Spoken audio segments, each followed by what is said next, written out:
పిల్లలు ఉడతారా అని చెప్పి రేవంత్ రెడ్డి గారు హుంకరిస్తున్నాడు. నేను ఒక్కటే అడుగుతున్నా చేవెళ్ళ వేదికగా, అరే రేవంత్ రెడ్డి గారు 3 నెలల పిల్లలు ఉట్టరు, మాకు కూడా ఎరికే, మేము అంత తెలివి తక్కువలం కాదు, మాకు కూడా తెలుసు.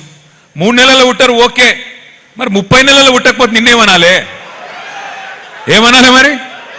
ఇక నేనేమనా, ఒక్కటి మీకు తెలుసు నాకు తెలుసు, ఆయన మాటల మనిషి మూటల మనిషి గంతే. మాటలేమో మనకు చెప్పిండు, మూటలేమో ఢిల్లీకి మోస్తున్నాడు. కప్ప సాధించింది మాత్రం ఏమీ లేదు.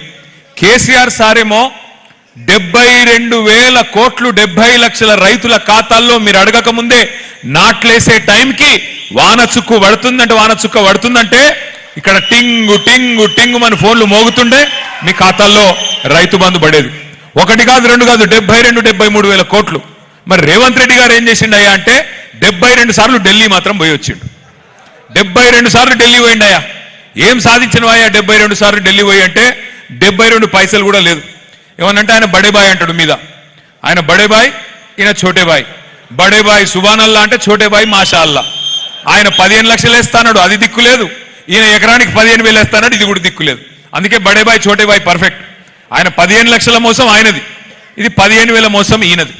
ఇవాళ మనం ఎక్కువ తక్కువ బాధపడే అక్కర్లేదు. అధికారము ఎవరికి శాశ్వతం కాదు. అధికారంలో కుర్చీ మనదే, శాశ్వతంగా మనమే ఉంటాం అని ఎవరు అనుకోలేదు, మనం కూడా ఎన్నడూ అనుకోలేదు.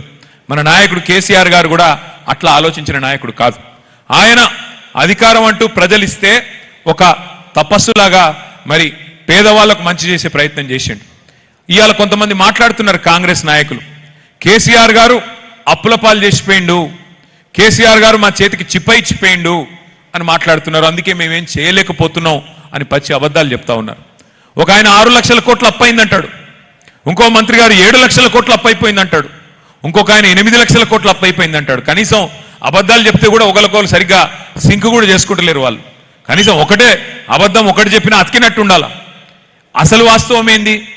కేసీఆర్ ప్రభుత్వం చేసిన అప్పు ఎంతయ్యా మొత్తం అంటే నేను చెప్పట్లా, కేంద్ర ప్రభుత్వం పార్లమెంట్లో చెప్పింది. కేసీఆర్ ప్రభుత్వం వచ్చిన నాడు 2014 జూన్ 2 నాడు మొత్తం రాష్ట్రం నెత్తి మీద ఉన్న అప్పు 72,000 కోట్లు. అంటే మనకు వారసత్వంగా విరాసత్తుగా వచ్చింది 72,000 కోట్లు. కేసీఆర్ ప్రభుత్వం దిగినాడు, కేసీఆర్ ప్రభుత్వం డిసెంబర్ 3, 2023 నాడు దిగిపోయిన నాడు రాష్ట్రం నెత్తి మీద ఉన్న అప్పు 3,52,000 కోట్లు.